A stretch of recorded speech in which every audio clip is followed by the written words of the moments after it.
নমস্কার সবাইকে। কেমন আছো তোমরা সবাই? আমি তোমাদের অমৃতা। তোমাদের ভালোবাসায় আমিও অনেক ভালো আছি। এইমাত্র লাইভটা শেষ করলাম। লাইভে অলরেডি বলেছি যে রান্না করব, তো ভাবলাম রান্নায় যখন করব একটা সহজ রেসিপি তোমাদের সাথে শেয়ার করি। দেখো, আমি সবসময় চেষ্টা করি ব্যাচেলার যারা আছে, যারা রান্না করে খায় তাদের সুবিধার্থে কিছু রান্না শেয়ার করার, কারণ রান্নার টেস্টও হবে, এদিকে কোনো বাটা ঘষা তেমন কিছু লাগবে না, একদম শর্টভাবেই চটজলদি রান্নাগুলো শেয়ার করার চেষ্টা করি। আজকেও এমন একটা রান্না শেয়ার করব, তো বেশি বগর বগর না করে চলো একটু রেসিপিটা কি শেয়ার করব সেটা দেখে নাও। আগে আমি প্রথমে মাছটা কুটে নেব। মাছটা কোটা হয়নি, মাছটা এখন কুটে নেব, ওটা শেয়ার করছি না। আর অল্প একটু জিরে বাটা করে নেব। দেখতে দেখতে মাছগুলোকে আমি কেটে নিয়েছি। আর এই মাছগুলো কিন্তু একটু ছোট ছোট সাইজের ইলিশ মাছ। এই ইলিশ মাছটা আমি নিজেই হাতে করে বিকালে কিনে নিয়ে এসেছি। আর এই রান্নাটা শেয়ার করব এই কারণেই, কারণ ব্যাচেলার যারা আছে এরা অনেক সময় খেতে ইচ্ছা করে, কিন্তু রান্না করতে সুবিধা হয় না, বিধায় অনেকের খাওয়াও হয় না। তো যেহেতু ছোট মাছ, তাই এই মাছের দাম আমাদের বাংলাদেশে কিন্তু 800 টাকা করে কিলো নিছে। আমি জানি না যারা ভিডিওটা দেখবে তাদের ওখানে কেমন দাম হতে পারে, একটু জানাবে। লবণ হলুদ মাখিয়ে রেখেছি, এটা এভাবেই থাকবে। আর এর মধ্যে আমি একটু চটজলদি জিরে বাটনাটা করে নেবো আর কিছু কাঁচা লঙ্কা চিড়ে নেবো। আজকে রান্নাটা একেবারেই সহজ, না দেখলে তোমরা বুঝতে পারবে না। বন্ধুরা, মাছ কুটে নিয়েছি, বাটনা বেটে নিয়েছি, এবার রান্নাটা করবো। আলোর জন্য সমস্যা হচ্ছে, যাই হোক এখন কি করা যাবে, আজকে সব কিছুই নষ্ট হয়ে গেল গো। তো এই যে আমি মাছগুলোকে একটা পাত্রে দিয়ে দিলাম, দিয়ে দিচ্ছি সামান্য জিরে বাটা। এবারে এর মধ্যে দিয়ে দিচ্ছি একেবারেই সামান্য কাঁচা লঙ্কা বাটা। এই কাঁচা লঙ্কা বাটাটা এই জন্য দিয়েছি, সেটা হচ্ছে আমি কাঁচা লঙ্কা খুঁজে পাচ্ছি না, অল্প কিছু পরিমাণ কাঁচা লঙ্কা পেয়েছি, সেটা চিড়ে নিয়েছি, কিন্তু টোটালটা চেরা কাঁচা লঙ্কা দিলে ভালো হতো, আমি খুঁজে পাচ্ছি না, মাও বাসায় নেই। তো আমি হাতের কাছে যেটা পেয়েছি সেটা দিয়েছি, আর দেখলাম মায়ের একটু কাঁচা লঙ্কা বাটা আছে, ওখান থেকে 1 চামচ দিয়ে দিয়েছি।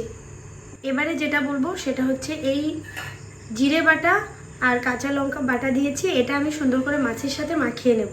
এর মধ্যে দিয়ে দেবো সর্ষের তেল। এই রান্নাটা কিন্তু সম্পূর্ণ সর্ষের তেলে করতে হবে। ইলিশ মাছ বলতে সর্ষের তেল দিলে ভালো লাগে, তো দিয়ে দিলাম একটু সর্ষের তেল। সব কিছু এবার একসাথে মাছের সাথে ভালো করে মাখিয়ে নেব।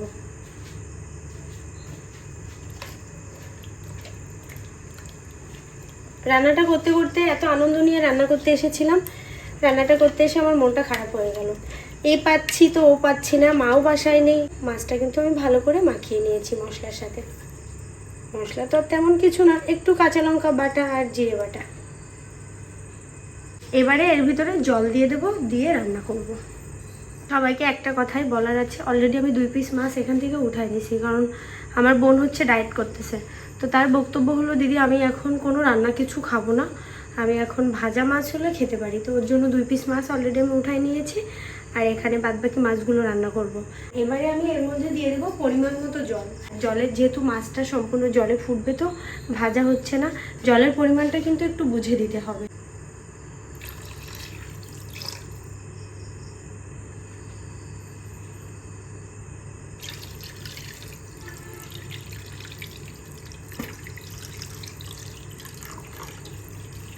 দেখতেই পাচ্ছ সব প্রসেসিং আমি করে নিয়েছি 2 থেকে 2.5 মিনিটের মধ্যে। এবার না চুলাটা জ্বালিয়ে দেবো। চুলাটা ধরানোর আগে তোমাদের সাথে শেয়ার করে দিই, এর মধ্যে এবার আমি দিয়ে দিচ্ছি কাঁচা লঙ্কা চেরা। আমি আগেই বলেছি কাঁচা লঙ্কাটা তোমরা সম্পূর্ণটাই কাঁচা লঙ্কা চেরা দিয়ে রান্নাটা করবা। আমার এখানে আমি লঙ্কা খুঁজে পাচ্ছি না, বিধায় 1 চামচ কাঁচা লঙ্কা বাটা ছিল সেটা দিয়েছি। যাই হোক, চুলাটা জ্বালিয়ে দিচ্ছি। আচ্ছা, অনেকে প্রশ্ন করতে পারো লবণটা আর দিলাম না কেন, কারণ এই মাছটা অনেক সময় ধরে জাল হবে। লবণের ঘনত্বটাও একটু গাঢ় হয়ে আসলে তখন আমি স্বাদটা বুঝে বাকি লবণটা দেবো। অলরেডি কিন্তু আমি চুলা জ্বালিয়ে দিয়েছি, তোমরা দেখতে পেয়েছো। এটা এবার সুন্দর করে ফুটতেই থাকবে। এবারে আমি এটা ঢাকা দিয়ে দেবো। দেখতেই পাচ্ছ এখানে একটা ছিদ্র আছে, সেটা কিন্তু আমি অলরেডি কাগজ দিয়ে বন্ধ করে দিয়েছি, যেন ভেতরের বাষ্পটা বাইরে না বেরোতে পারে। এইভাবে মাছটাকে জাল করে নিতে হবে। বন্ধুরা, দেখাই যাচ্ছে ঝোলটা ফুটে উঠেছে। এবার এটা না একটু আগলা করে দেখবো। দেখুন, আমি কিন্তু ঢাকনাটা সরিয়ে দিয়েছি। এখানে সামান্য একটু হলুদ গুঁড়ো লাগবে।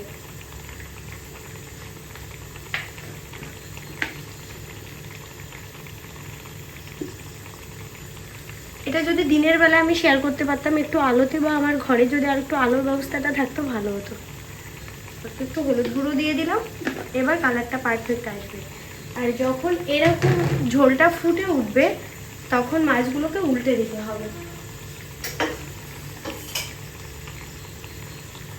এবারে আমি মাছগুলোকে একটু পাশ উল্টে দিচ্ছি। একটা শব্দ আছে, সেটা কি জানেন? ইলিশ মাছ আপনি যেমনই খান না কেন, অনেকে বলে গুরুজনরা যে ইলিশ মাছ তো কাঁচাও খাওয়া যায়, তো এটা কিন্তু সত্যি কাঁচা মাছ রান্না করা। হ্যাঁ, আমি কিন্তু মাছটা তেলে দিইনি, আপনারা দেখেছেন। চমৎকার লাগে এই তরকারিটা খেতে।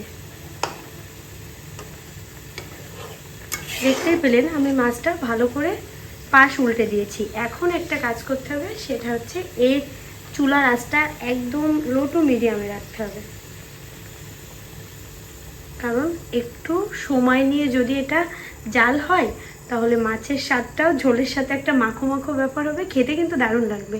আবারও ঢাকনাটা দিয়ে দেব। এর মধ্যে একটা ছোট্ট কড়াই বসিয়ে দিয়েছি। আমার ছেলের তো শরীর ভালো না, এই রান্নাটা সুন্দর করে করতে চাইছিলাম। ছেলেটার জ্বর এসে গেছে, মন চঞ্চল হয়ে গেছে, আর ভালো লাগছে না। তেলটা গরম হয়ে গেলে মাছে তো লবণ হলুদ মশলা একটু লাগানোই ছিল, দেখেছিলেন। এর মধ্যে মাছটা ভেজে নেব। দেখতে দেখতে তেল গরম হয়ে গিয়েছে, এবারে আমি মাছগুলোকে দিয়ে দেব।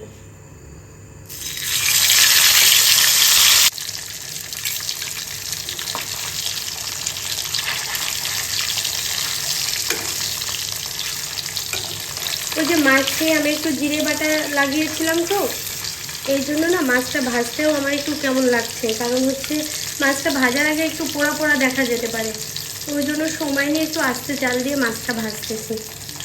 বন্ধুরা, মাছ ভাজা হয়ে গেছে, এবার উঠাই নিচ্ছি। এবার না তোমাদের সাথে একটা টুইস্ট আছে, শেয়ার করব। এটা আমার মতো কে কে আছে এমন পাগল একটু বলবা। হ্যাঁ, তেলের পরে দিয়ে দিলাম দুটো শুকনো লঙ্কা, জাস্ট মাঝখান থেকে দুভাগ করে দিয়েছি। না, এর মধ্যে দিয়ে দেব মাছের মাথার ওই কাটা। এটা না অনেকে ক্যামেরার পিছনে কিন্তু করে থাকে, আমি কি করছি, আমার আনন্দটুকু তোমাদের সাথে ভাগ করে নিচ্ছি।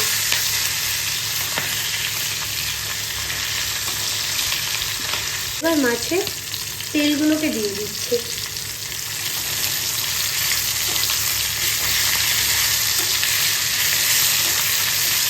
ভালো করে ভেজে নিতে হবে।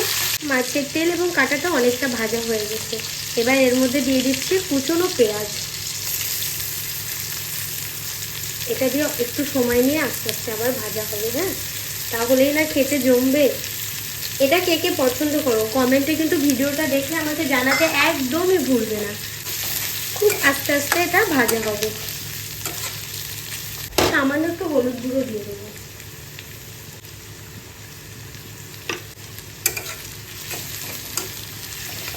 এটা ভালোভাবে ভাজা হোক, একটু সময় নিয়ে ভাজতে হবে। এটা তো ভাজা হোক, তার মধ্যে চলো দেখে আসি বাকি রান্নাটার কি অবস্থা।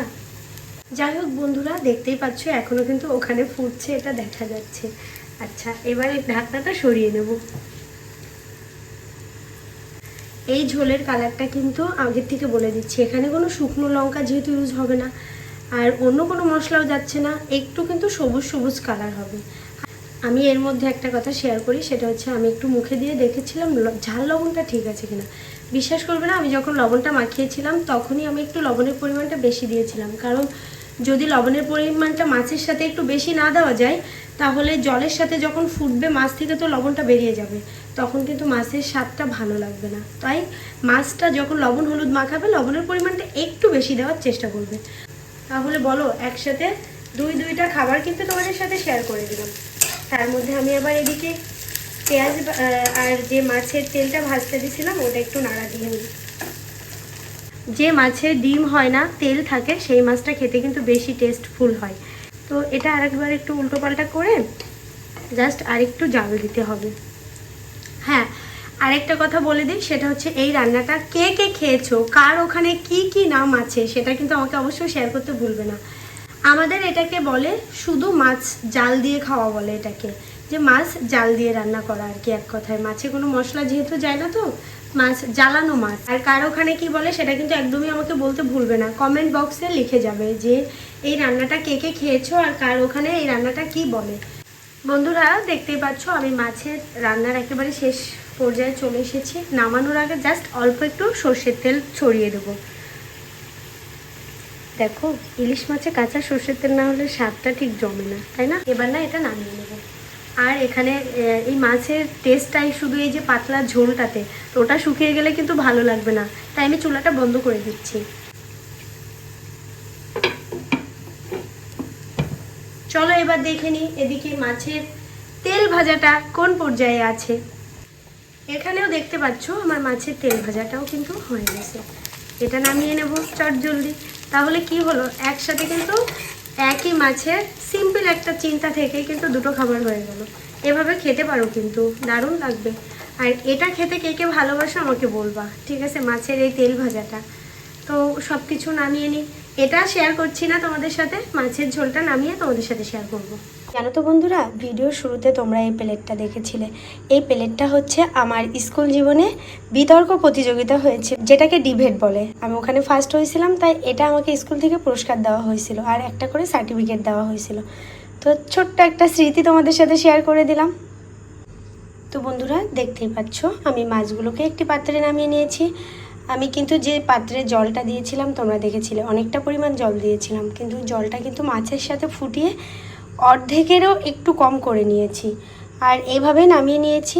এভাবে একদিন একটু মাছটা জাল করে খেয়ে দেখো, দারুণ লাগবে খেতে। তবে এটা কিন্তু ইলিশ মাছের বেশি ভালো লাগে, আমি কখনো অন্য মাছের ট্রাই করে দেখিনি। এটা ইলিশ মাছ দিয়ে খেতে হয় আমি জানি, তাই আমি তোমাদের সাথে শেয়ার করলাম। ভিডিওটা ভালো লাগলে লাইক কমেন্ট শেয়ার করতে ভুলবে না। আর অবশ্যই সবাই একটা করে সাবস্ক্রাইব রেখে যাবে যারা নতুন বন্ধু হিসেবে চ্যানেলে জয়েন করছো।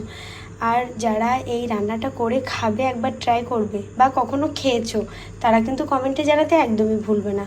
তো আজকের মতো আমি বিদায় নিচ্ছি। সবাই ভালো থাকবে, সুস্থ থাকবে। টাটা, শুভরাত্রি।